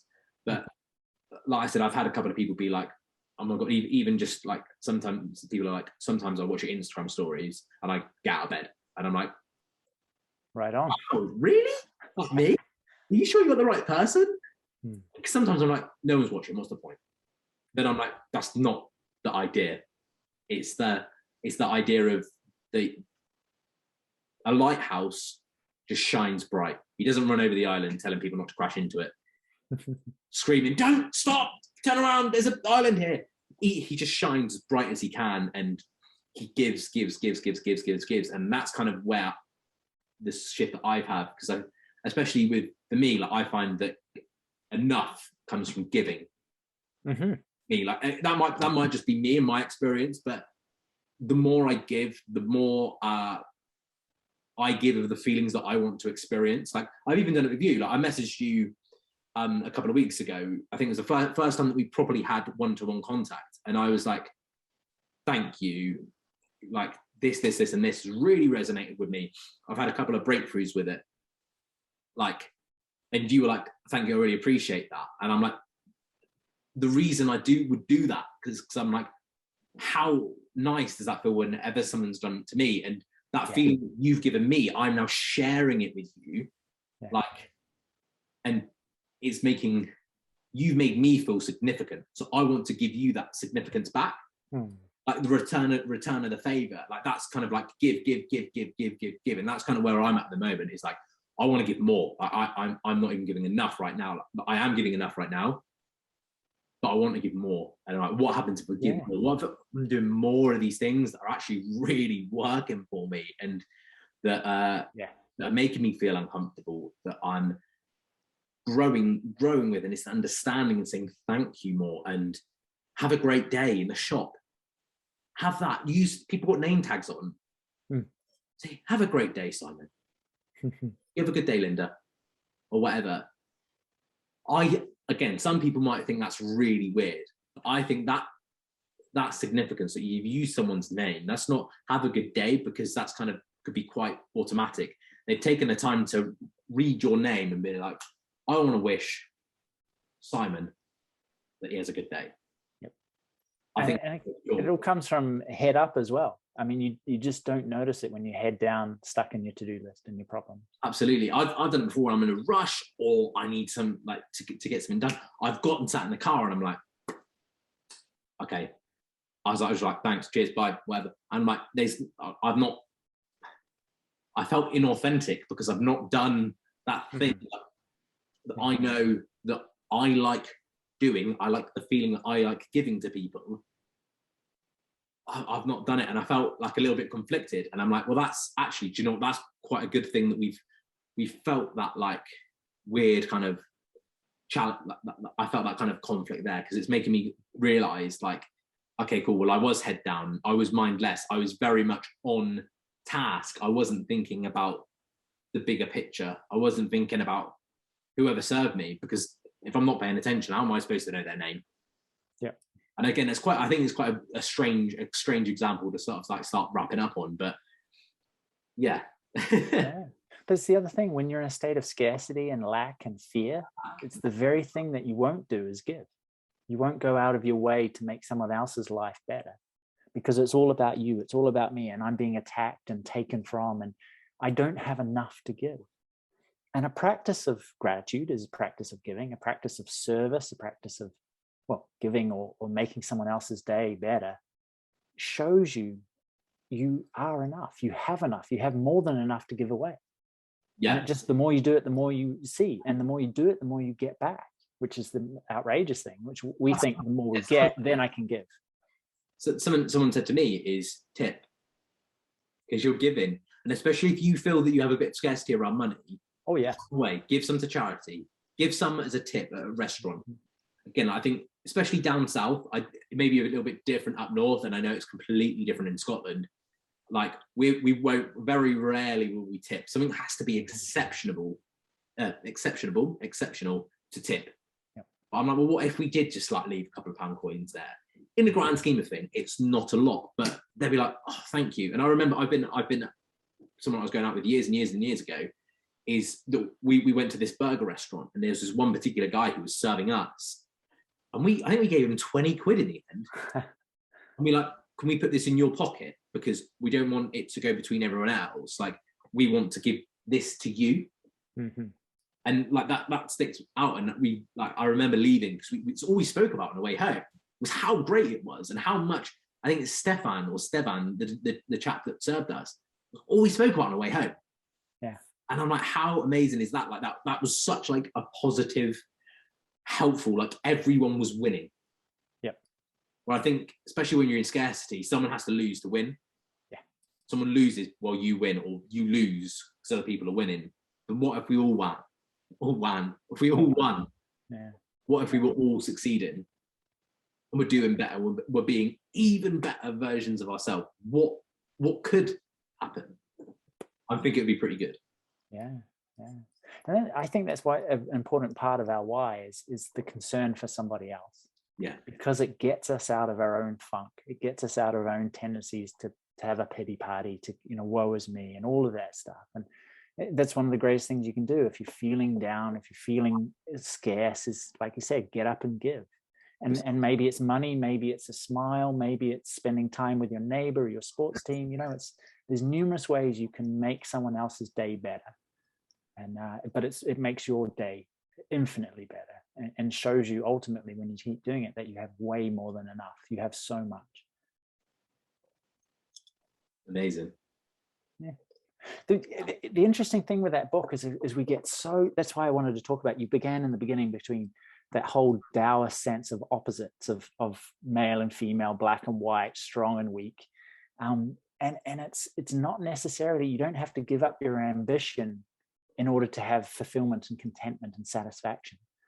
But what I'm talking about, there's an old Taoist concept called Wu Wei, and often it's translated as not doing. And for our Western minds, not doing is laziness, is spirituality, is sitting on your bum, looking at your belly button. And it's not the case at all. It's better translated as not forcing. And I love that, because now we come into that jujitsu situation where you've got an elbow in your head, and force, rigidity, is the very thing that's going to cause more pain. Being slippery, fluid, intuitive, snake-like is going to get you out. And so that's the power of Wu Wei. Firm and strategic. And it's the yin and the yang. It's that masculine energies and the feminine energies. It's the rigidity, and it's also that fluidity. And having both of these entities together, and like, I think the yin yang kind of symbol is again, it's something that maybe has been a bit overused and has like these like, oh, it's just that Chinese symbol kind of like perception around it, like public perception. But in reality, it's actually a beautiful, beautiful metaphor for life. Oh yeah. And so that was what I was trying to say in that book, is better action, more easy, fun, ambition, fulfillment comes through, force.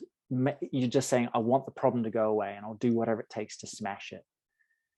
With Wu Wei, with acting from a sense of fluidity and being and intuition, means that you want to dance with it. You're going to rise to the occasion. And it's a much, much different way of living life, because there's always going to be the unwelcome and the unexpected. There's always going to be knee in the face, and it's going to be constant, and the pressure will build. And really, it's our attitude to this. Do I want this to be gone, or do I, it's a fact, and so let me work with it. Let me play with it. And that whole sense of dancing or playing or moving is so much more enjoyable and powerful and life affirming than simply wishing it wasn't there, which we so often do. We resist and we run away from it. Want to snap it away, magic wand it away, which again would be nice, but again, it's being in that real world where that doesn't happen. Yeah, exactly. And then realizing that, where does non-forcing come from? And really, the best action, the most powerful words are empty unless there's a sense of presence, unless that inner context is full and complete. And so when you have that sense of presence, everything that you do or say becomes alive, it becomes enriched, it becomes wise. It's wisdom in action. And people don't realize that. They think it's about the word or the action. They think, okay, tell me what I need to do. But first of all, you need to be. And from that, you will know what to do and how to do it. And that essence or that flavor of you will come through everything that you do and say, and speak much louder than the action. Now, action is so important. You've got to do it. If you don't do anything, nothing gets done. But it's the way in which you do that, the attitude, whether you're coming from scarcity or lack or joy and giving, whether you're coming from need or want. And it's such a powerful act to come from that internal to the external. It's so powerful to come from this place of knowing that you have enough, and that I'm going to make a difference. It's coming. So much from, rather than frustration from, I'm just going to flow with this. It's something that we don't get very well in the West. And I wanted to kind of come to grips with it myself, and then explain it to whoever could be bothered to read the book. Amazing. I think that is one hell of a place to end. Sweet. We've been talking for like 2 hours, best part of 2 hours. And honestly, this has been one of my favorite podcasts that I've done just yet. I think we've had, like I said to you before we started, like, I don't want it to be an interview. I want it to be a discussion. And there's going to be some asking questions, but like, you started asking me questions, and I'm like, that's so good. And we're sharing these like experiences, and they're like, it's not just specifically my experiences. It's like quite universal ones. Like, and some people will be like, well, oh yeah, of course, like moving out or whatever. But I'm like, that's something that everyone's going to do at one stage or another. Yeah. And it's sharing that experience. So where can people find you?